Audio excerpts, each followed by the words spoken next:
Je reprends donc la main, ce sont les petits aléas du direct, donc pour vous présenter avec plaisir Laurent Lascol, qui est enseignant-chercheur à l'université Paris-Dauphine, qui est spécialiste en économie du changement climatique et qui va nous présenter à travers cette spécialité ses conséquences sur les modèles d'affaires des entreprises.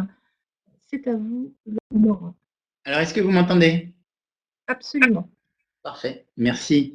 Merci Edwige, merci aux uns et aux autres de me donner l'occasion de m'exprimer dans ce cénacle pour partager un peu des connaissances, mais aussi des convictions très fortes.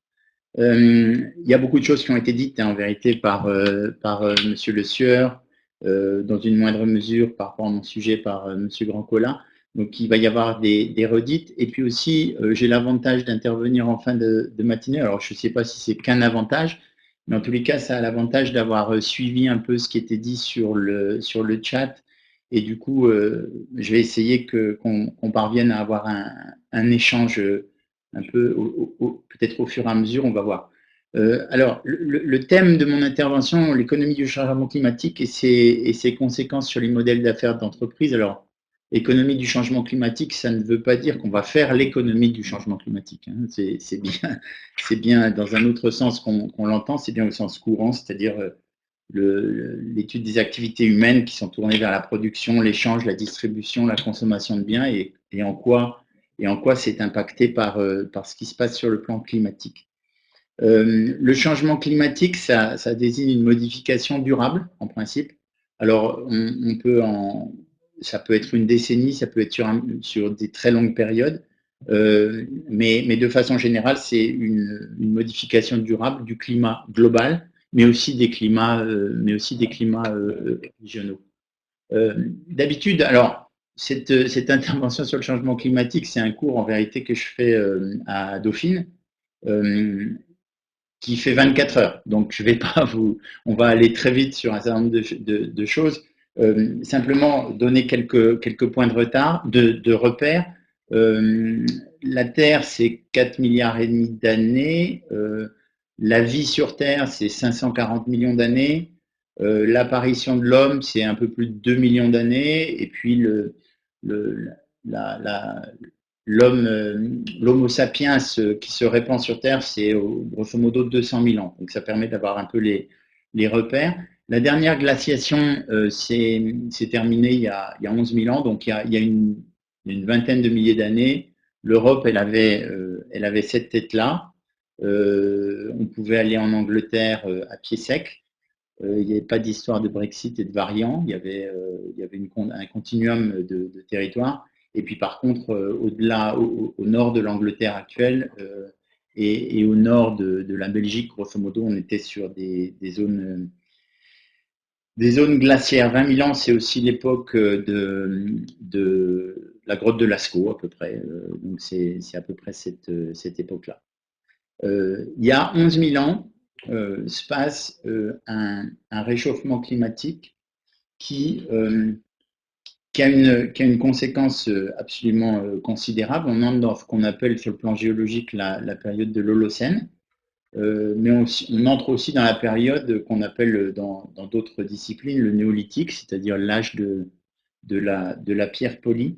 En fait, le réchauffement provoque une mutation économique et c'est là où on voit bien que les changements climatiques significatifs ont évidemment des conséquences économiques absolument considérables.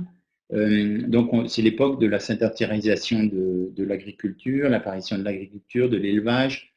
Euh, c'est l'époque où se développe autour du croissant fertile tout un début de civilisation.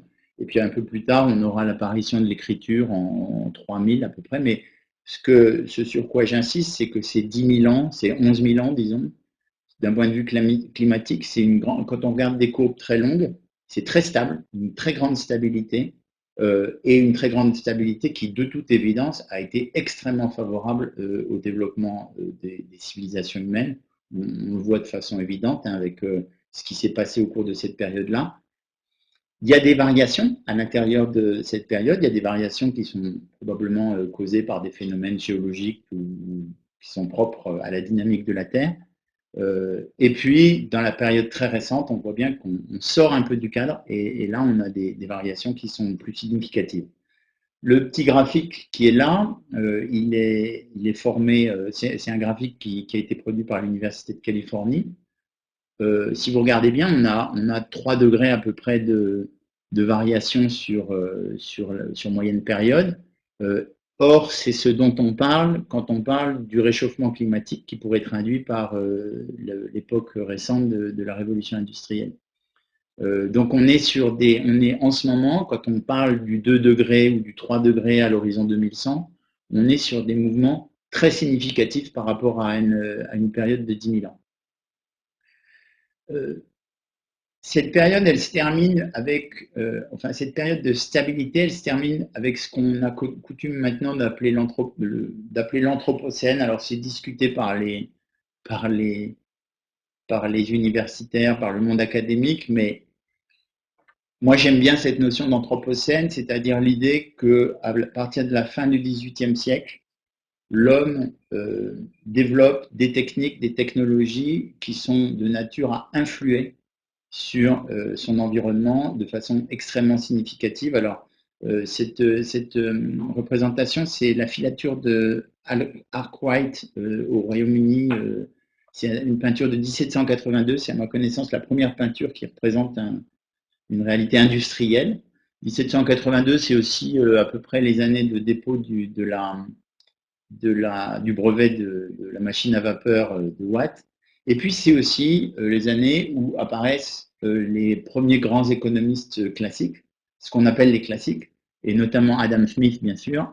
Et puis, on parlera de Malthus aussi, qui s'est plus intéressé aux problèmes de population. Ces économistes-là, et ça a été une tendance qui a perduré, ne s'intéressent pas à la rareté des ressources. Ils considèrent la ressource naturelle, pour revenir à ce qui a été évoqué avec Philippe Brancola, ils considèrent la ressource naturelle comme quelque chose de gratuit et qui ne pose pas de problème. À partir de cette période, donc fin 18e, ce qu'on appelle le début de l'ère industrielle, les processus de production génèrent, comme vous le savez, comme c'est assez connu maintenant, un développement de l'émission de gaz à effet de serre qui vont accentuer l'effet de serre naturel qu'on avait déjà et qui permettait d'ailleurs la vie sur Terre, qui vont accentuer progressivement l'effet de serre naturel et l'accentuer d'ailleurs avec une grande inertie. C'est-à-dire que les concentrations qu'on a atteintes de gaz à effet de serre dans la haute atmosphère ont une inertie. Si demain on arrêtait d'émettre tout gaz à effet de serre, on aurait quand même une continuation dans un premier temps du réchauffement climatique. On a parlé des limites planétaires tout à l'heure, c'est M. Le Sieur qui a évoqué cela. Ces concentrations de gaz à effet de serre, c'est un bon proxy de ce qu'on fait, mal dans nos développements d'économie, on va dire. Il y a plein d'autres données qu'on peut regarder, hein. Il y a tout un tas de questions de biodiversité, mais c'est un bon proxy. Je rebondis aussi sur, parce que là on l'exprime en termes de concentration dans l'atmosphère, on peut aussi exprimer les gaz en termes de quantité de carbone ou d'équivalent carbone dégagé dans l'atmosphère.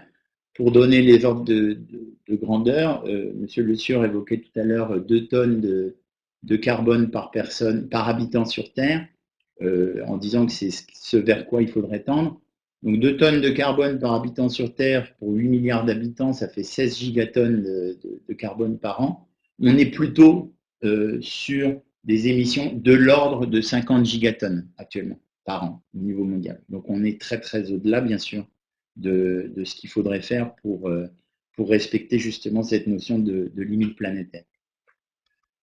Les origines de ces émissions de gaz sont connues, hein. Le principal gaz, c'est le CO2 et il résulte de la combustion des énergies fossiles, mais aussi de la réaffectation de certaines terres, hein. On parlait tout à l'heure de la consommation de viande par les humains et du fait que ça s'est considérablement développé beaucoup plus que la population.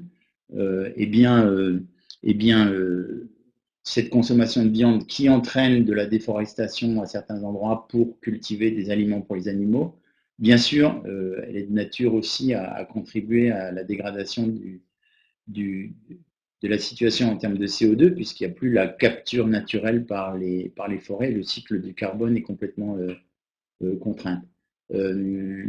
Le méthane qui vient des décharges, qui vient de l'agriculture, qui vient de l'élevage, gaz beaucoup moins émis en termes de quantité, mais par contre dans l'effet en termes de réchauffement et d'effet de gaz à effet de serre est considérable, beaucoup plus important que celui du carbone.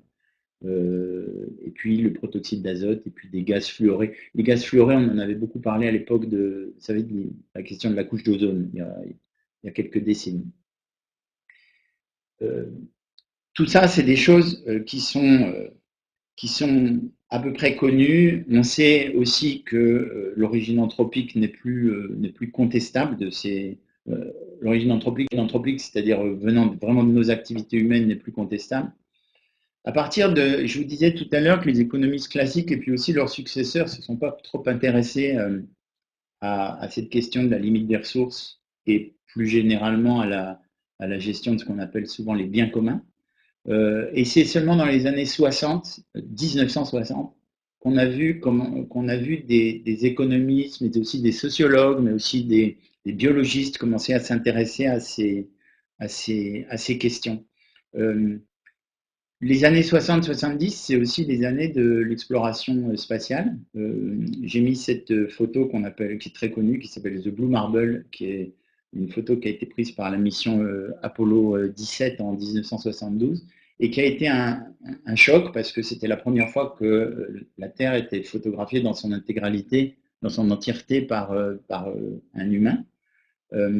Dans les années 60, on a aussi l'émergence de courants écologistes, notamment dans le monde anglo-saxon et plus particulièrement aux États-Unis. En 1962, il y a un bouquin qui fait un tabac qui s'appelle Le printemps silencieux, qui est une biologiste, Rachel Carson, qui a écrit ça sur le problème des pesticides. On a en 1968 un économiste qui s'appelle Garrett Hardin qui écrit un article très connu sur ce qu'il appelle la tragédie des biens communs, c'est-à-dire le fait que quand un bien est commun, eh bien, le comportement naturel et l'égoïsme naturel des uns et des autres conduit à son épuisement. Et puis on a, dans les mêmes années ou un peu plus tard, alors j'en parle parce que c'est important dans le contexte et ça rejoint d'ailleurs certains échanges que j'ai vus ce matin sur le chat. C'est important dans le contexte de projets territoriaux, de projets locaux. On a une économiste qui s'appelle Elinor Ostrom, qui est ici indiquée, qui a eu le prix Nobel. Alors, ça ne s'appelle pas le prix Nobel, c'est le prix de la Banque de Suède, mais c'est l'équivalent du prix Nobel d'économie en 2009.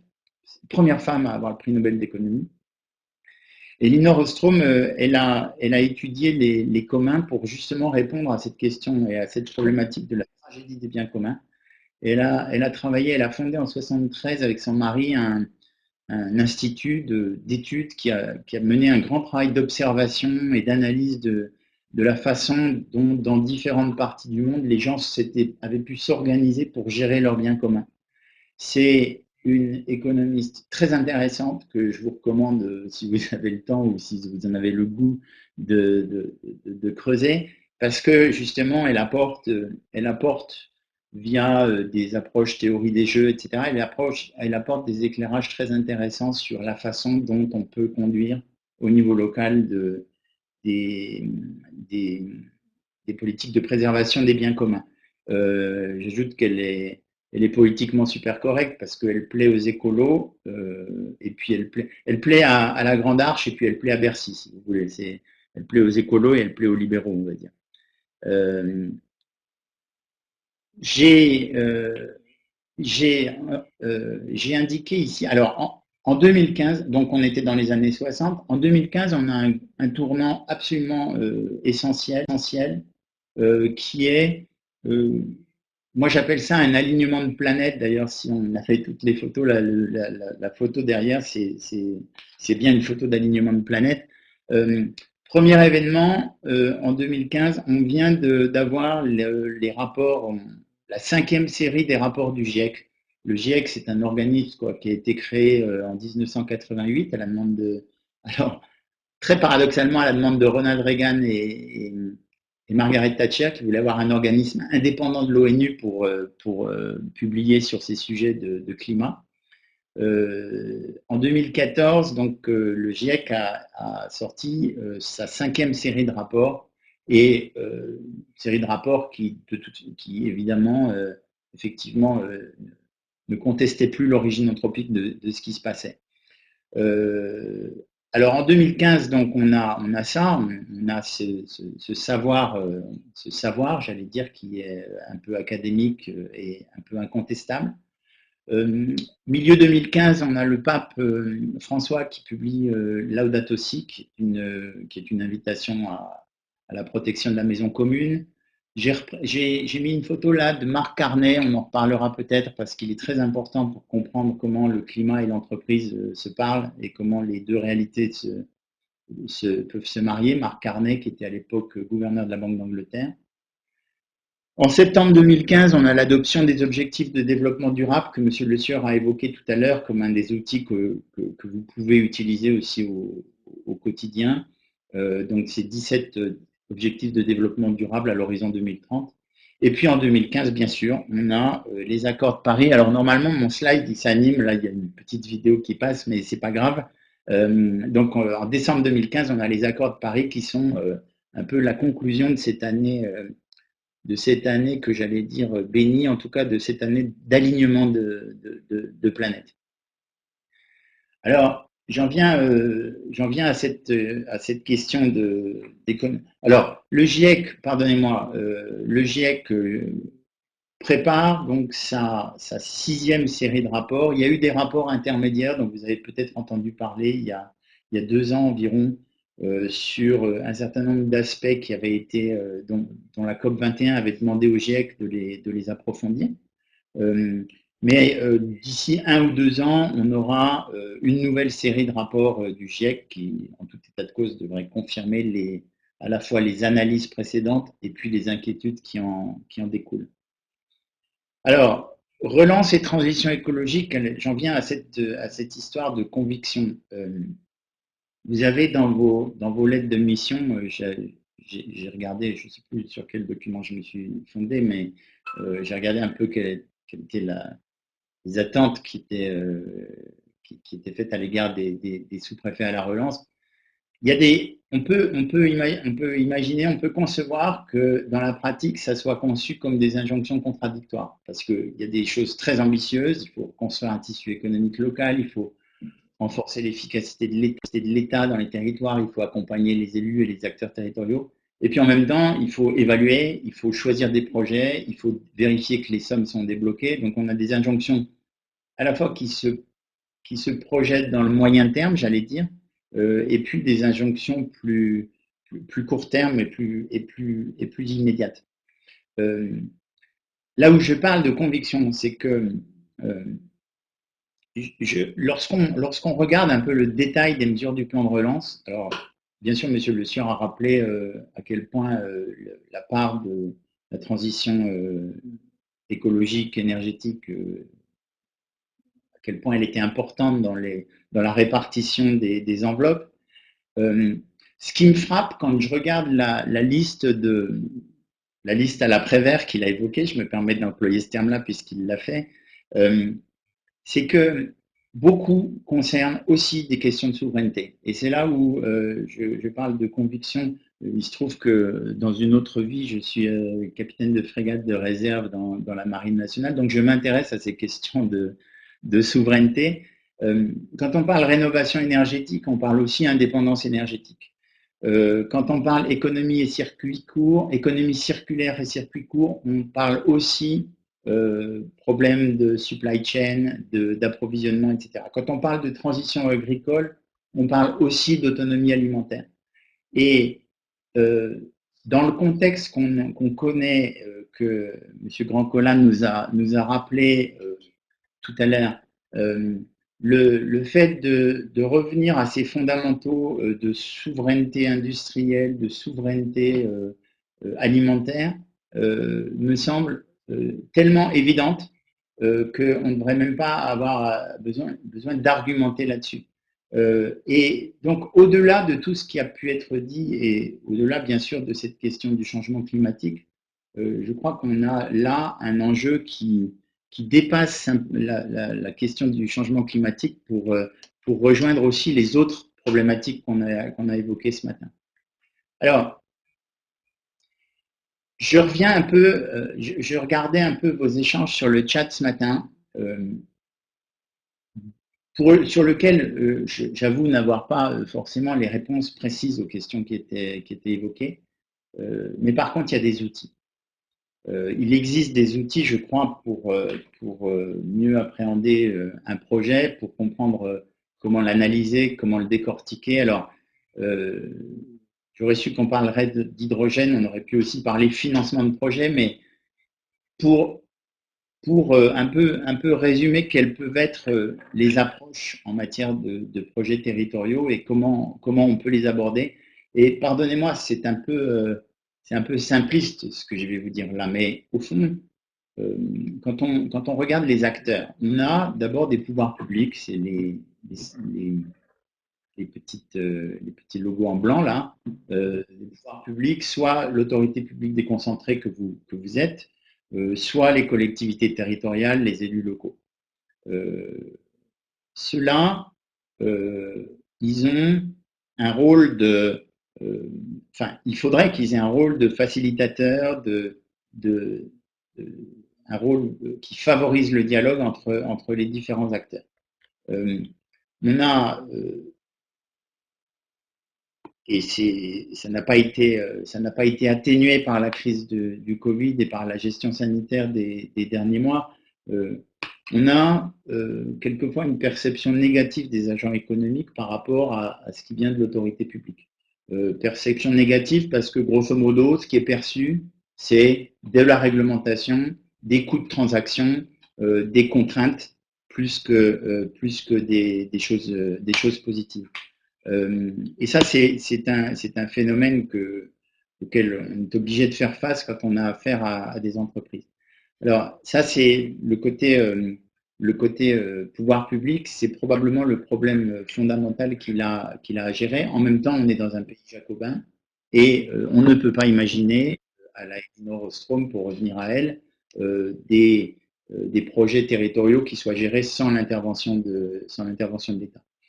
À côté de ça, on a des entreprises ou des projets, peu importe, que ce soit une entreprise ou un projet spécifique. On a une entreprise et un projet avec sa logique spécifique, avec son écosystème spécifique. Cette entreprise, elle a en général, c'est ce qu'on voit en haut, des actionnaires, des financeurs banquiers, peut-être des assureurs. Elle a des salariés et des représentants de ces salariés. Et puis, elle a sa supply chain, j'allais dire, ses fournisseurs, ses clients, et éventuellement d'ailleurs son économie locale, son économie circulaire. Il faut se représenter ces acteurs et il faut se représenter l'entreprise comme telle. C'est-à-dire qu'une entreprise, c'est une entité qui est au cœur de ces acteurs-là, avec toutes les injonctions contradictoires que ça peut provoquer et toutes les contradictions que ça peut provoquer. Et puis, cette entreprise, elle subit, alors elle génère des externalités qui peuvent être les émissions de gaz à effet de serre, qui peuvent être des atteintes à la biodiversité, qui peuvent être de l'épuisement des ressources, donc des externalités plutôt négatives. On appelle externalité en fait quelque chose qui n'est pas pris en compte par le prix de marché, hein, mais elle a aussi les externalités, j'allais dire, c'est un méfait qu'elle fait gratuitement, mais elle subit aussi des risques de ces problèmes de transition écologique et climatique. Ces risques, ils ont été très très bien exprimés. Je l'évoquais tout à l'heure, Marc Carnet, le gouverneur de la Banque d'Angleterre à l'époque, mais qui était aussi patron du G20, du Financial Stability Board, qui était l'émanation du G20 en matière de réglementation financière. Il avait très bien expliqué que l'entreprise et que les financiers, par ricochet, et le système financier dans une approche systémique, subissaient des risques physiques du fait du changement climatique. Alors, ces risques physiques, c'est toute l'accumulation des risques de catastrophes, soit parce qu'elles sont plus fréquentes, soit parce qu'elles sont plus graves, de catastrophes écologiques, de phénomènes météo, de tout ce qui cause des aléas naturels. Donc ça, c'est les risques physiques. Et les entreprises, elles connaissent bien ça. Et d'ailleurs, les premiers qui ont bien perçu cette question du risque physique pour l'entreprise, c'est bien sûr les assureurs. Les banquiers n'ont pas beaucoup vu cette question-là, mais les assureurs, beaucoup.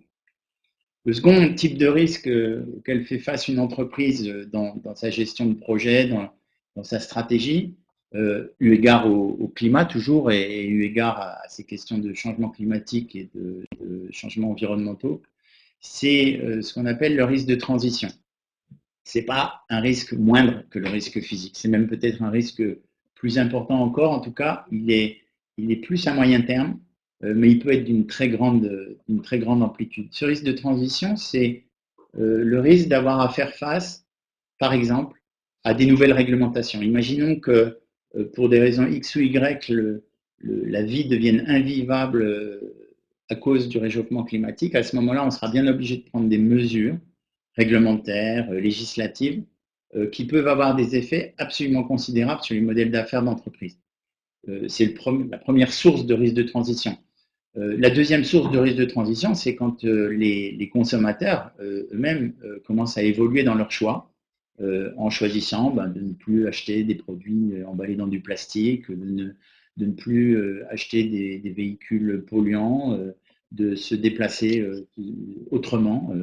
C'est un deuxième type de risque de transition. Et puis le troisième type de risque de transition, c'est, mais ça va avec les deux premiers, c'est le risque de transition technologique, de rupture technologique. C'est-à-dire, si demain, on sait produire de l'énergie de façon non coûteuse, on parlait des éoliennes tout à l'heure, de façon non coûteuse, sans émettre de gaz à effet de serre, à ce moment-là, ça pose un problème aux producteurs d'énergie traditionnelle.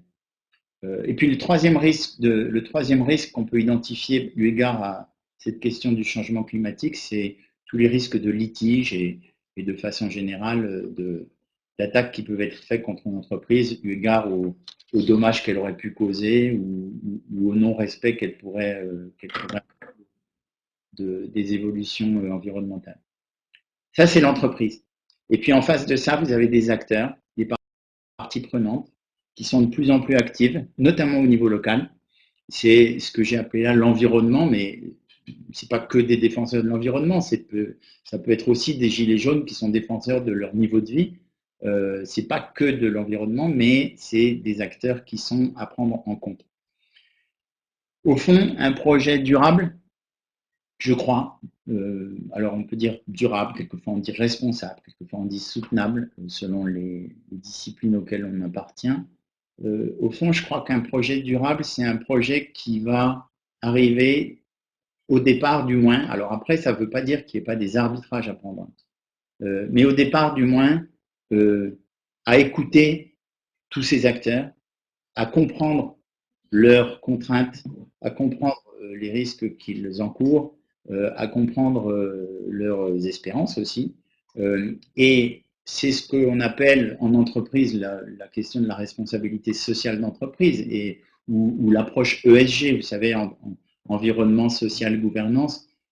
On est toujours autour de cette question de la prise en compte des parties prenantes et d'écouter les parties prenantes. Et on rejoint mon Elinor Ostrom de tout à l'heure qui expliquait à quel point, au niveau local, au niveau territorial, on avait des tas d'exemples dans le monde de projets extrêmement réussis, de communautés qui se prennent en main, qui s'organisent et qui s'écoutent, qui s'écoutent.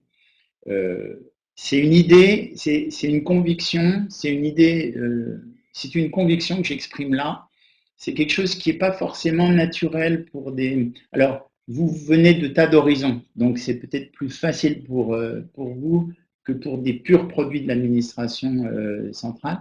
Mais c'est vrai que ce n'est pas forcément un réflexe naturel dans nos éducations en France. On est vraiment, je le répète, un pays jacobin, on est un pays avec une certaine vision du rôle de l'administration.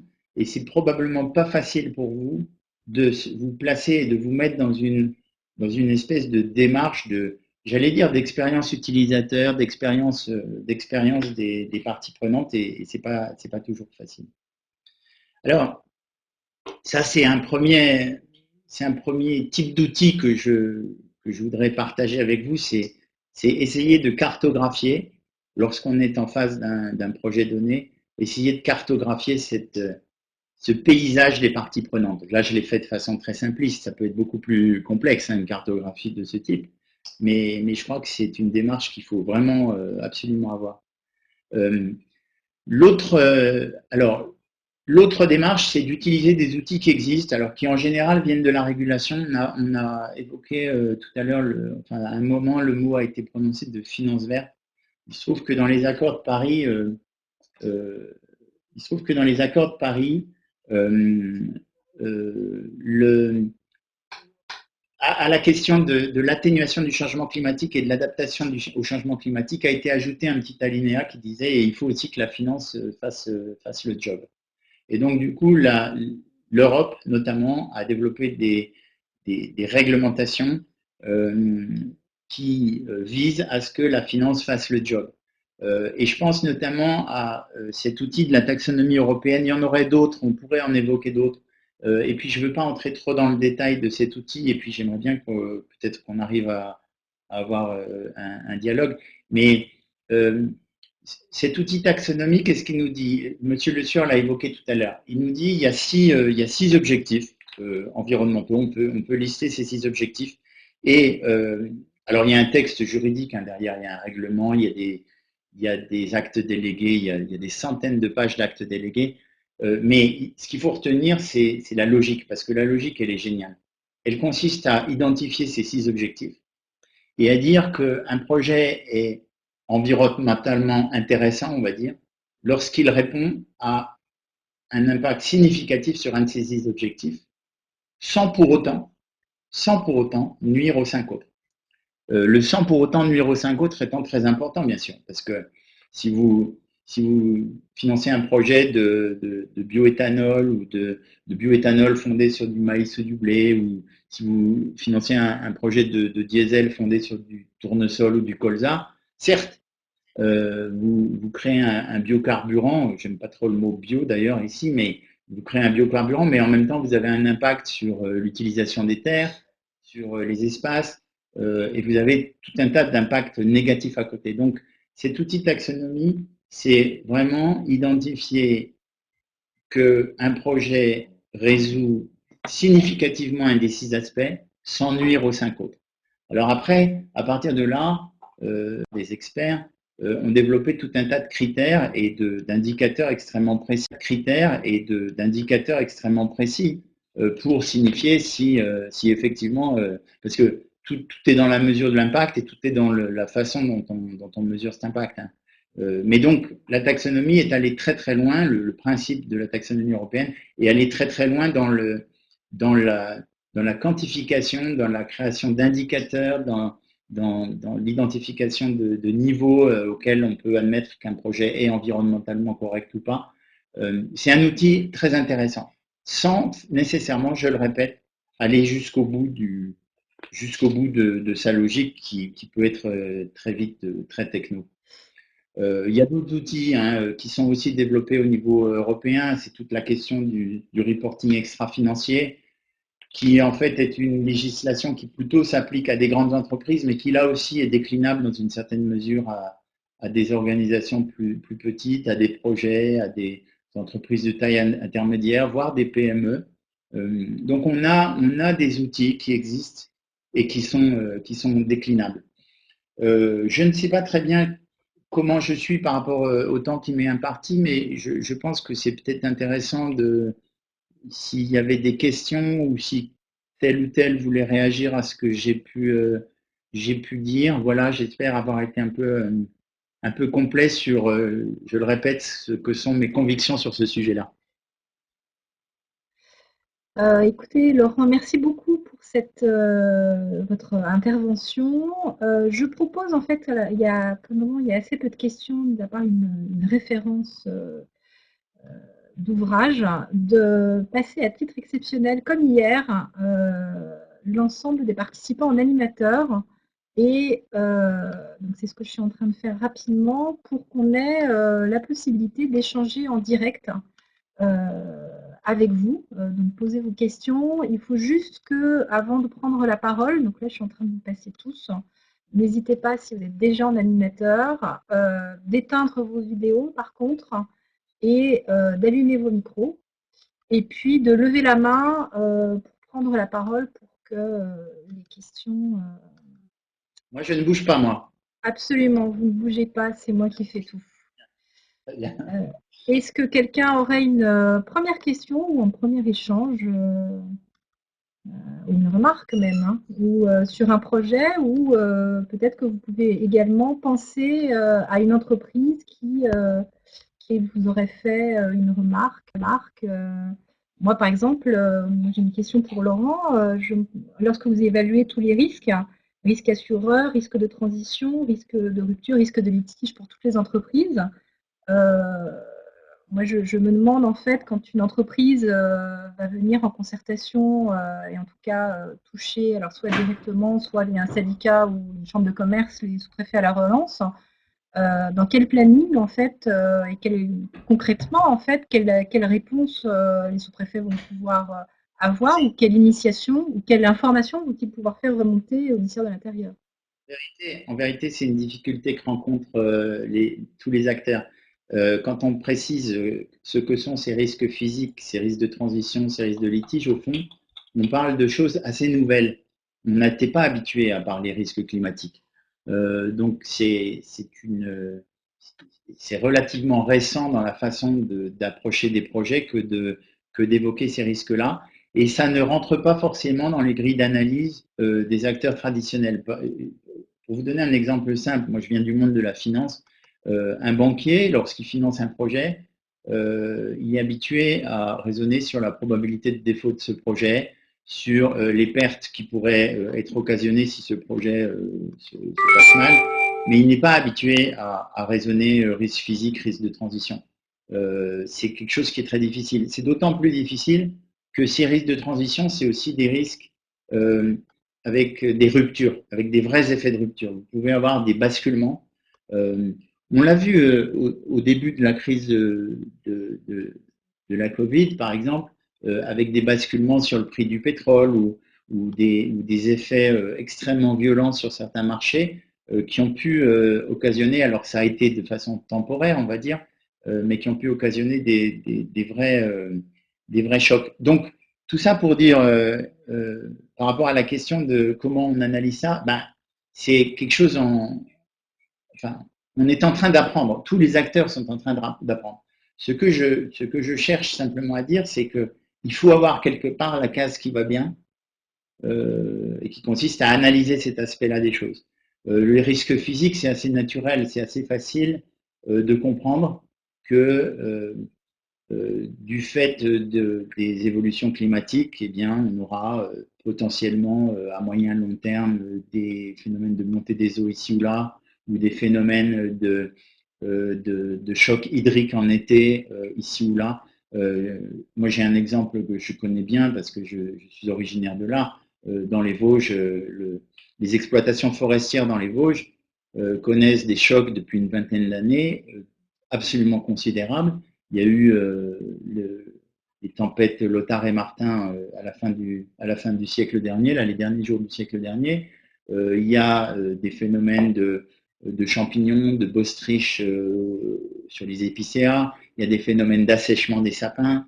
Il y a des chocs comme ça qu'il faut gérer et qu'il faut apprendre à piloter.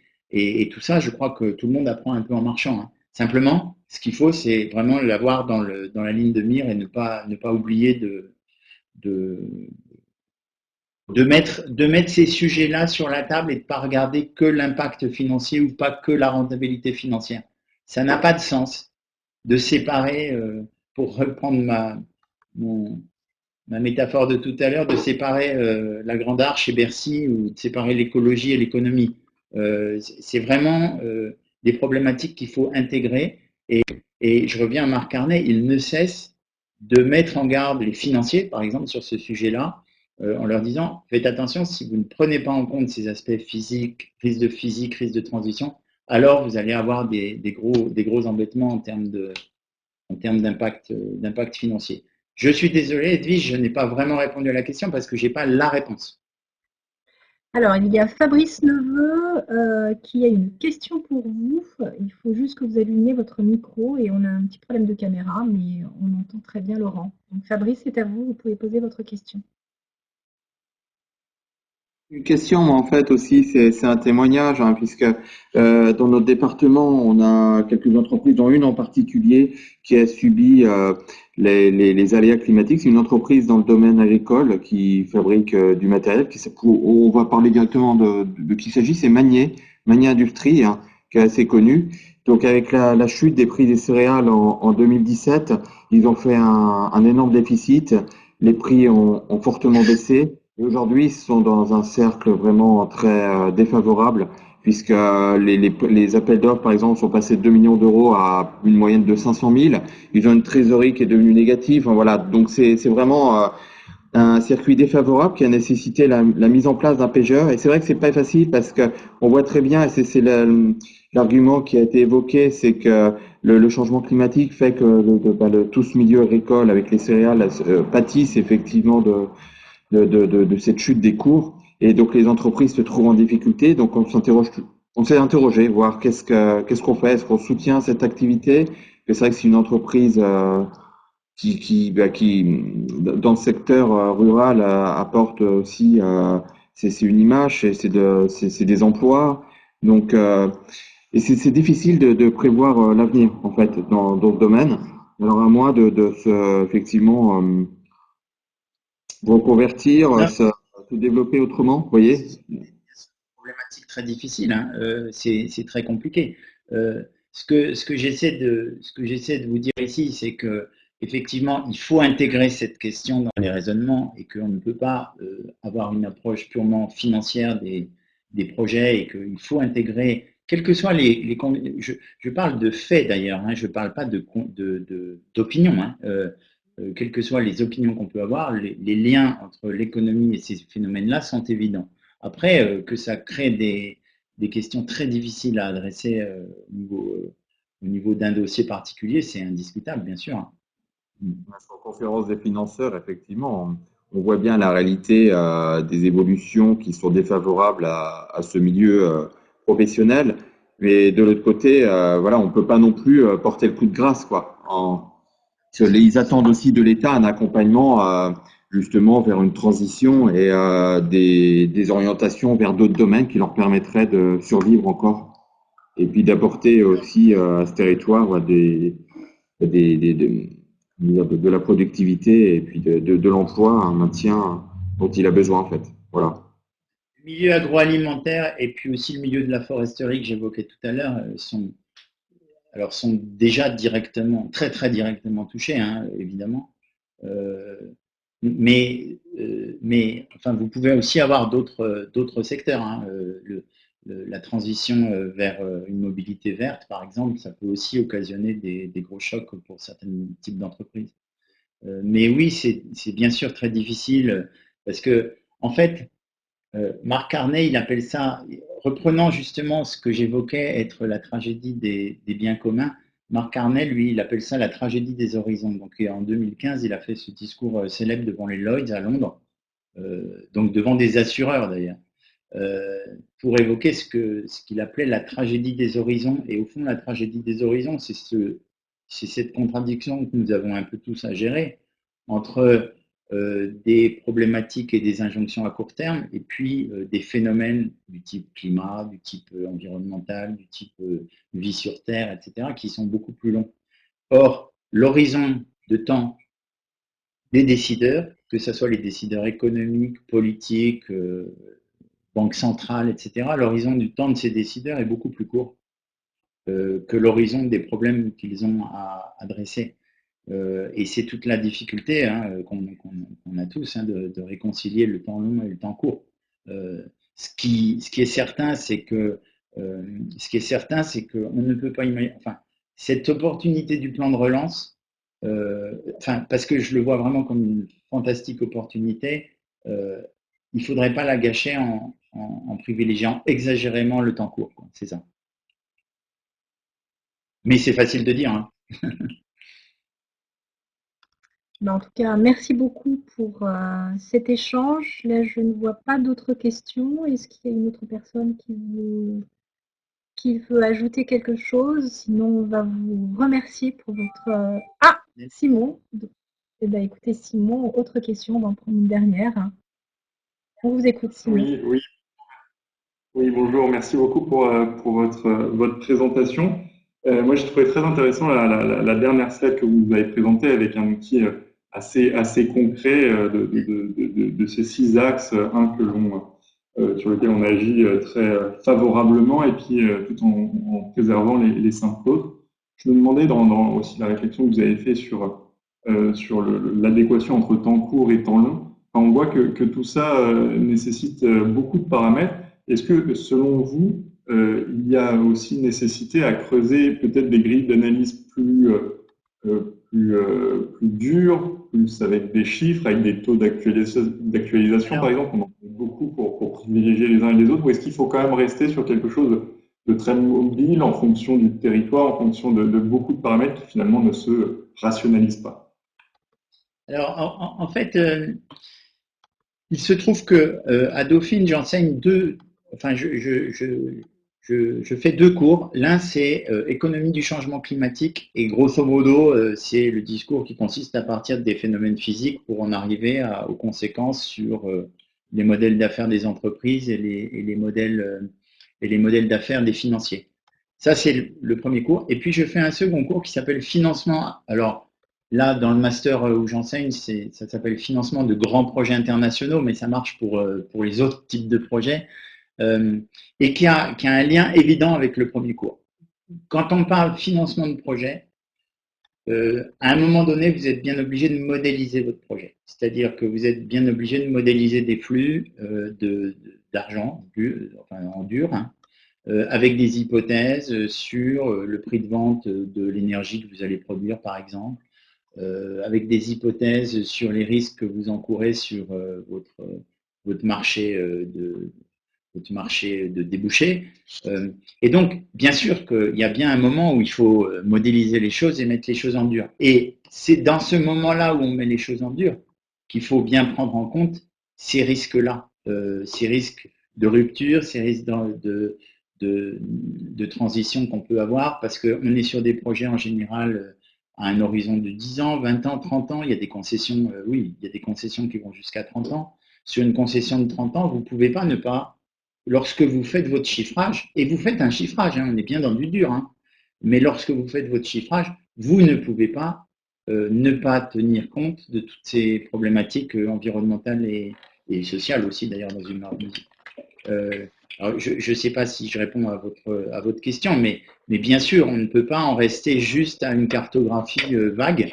Et il y a un moment donné, il faut bien faire du dur. Je voyais dans les échanges de ce matin, peut-être c'était vous, non, je ne sais plus, c'était M. Neveu peut-être. Il y avait des échanges sur le prix de l'hydrogène. Moi, typiquement, un projet hydrogène, vous êtes bien obligé de faire des hypothèses, d'imaginer comment les choses peuvent évoluer. Un projet sur de l'éolien offshore, vous êtes bien obligé de voir comment les choses peuvent évoluer en termes de prix du kilowattheure, etc. Donc, je le répète, on ne peut pas dissocier l'un de l'autre. Il faut des chiffres aussi. Il faut intégrer ce raisonnement des risques de transition et des risques physiques aussi. On ne peut pas faire le travail. Ah, est-ce que je... Monsieur le préfet, oui, Monsieur le préfet a une question. Nous vous écoutons, Monsieur le préfet. Oui, j'ai une question. Cette évaluation ou cette cartographie des 3 risques, qui finalement doit ou peut la faire? Est-ce que c'est aux chefs d'entreprise de se lancer dans cette évaluation? Est-ce qu'il y a des tiers qui existent auprès desquels il peut se retourner? Les sous-préfets à la relance, je ne suis pas sûr qu'ils aient à la fois l'expertise et le temps pour réfléchir, pour participer à cette évaluation. Donc, vu que c'est une démarche assez nouvelle, qui est-ce qui est capable de la conduire? Je le répète, c'est, je pense, quelque chose qu'on apprend en marchant, hein, quand même, cette approche-là. Et je reviens sur mon exemple de tout à l'heure des banques. Il a été très difficile depuis 2015 où on évoque ces sujets de risque physique et de transition de façon maintenant très claire. Il a été très difficile d'intégrer dans les réflexions des comités de crédit, dans les réflexions oui, des gens qui signent les dossiers de crédit dans les banques, d'intégrer cette problématique-là, parce que je le répète, les horizons ne sont pas forcément les mêmes, les outils ne sont pas forcément les mêmes. Alors, qui doit s'en charger? Moi, je crois que ça doit être l'entreprise fondamentalement, qui, dans l'élaboration de sa stratégie, doit prendre en compte les risques qu'elle encourt à un horizon X ou Y. Et d'ailleurs, c'est les entreprises, et c'est pas pour rien que je l'ai mis entre l'entreprise et les actionnaires et les financeurs, parce que à la fin des fins, il y a bien une question de résultats économiques. Donc, à la fin des fins, c'est bien une question aussi pour l'actionnaire ou pour le financeur. Donc, il me semble que la gestion de ces risques physiques, de transition, etc., c'est éminemment du ressort de la stratégie de l'entreprise et donc de son conseil d'administration si c'est une grande entreprise, de son fondateur si c'est une plus petite. Simplement, il me semble qu'en tant que facilitateur de tout cela, le sous-préfet à la relance ou l'acteur qui est en charge un peu de coordonner toutes ces approches doit avoir la question en tête, quitte à ce qu'il l'utilise pour challenger l'entreprise. Mais je pense que c'est du ressort de l'entreprise, éminemment. C'est une question de stratégie. De l'entreprise. En tout cas, merci beaucoup pour cet échange. Donc,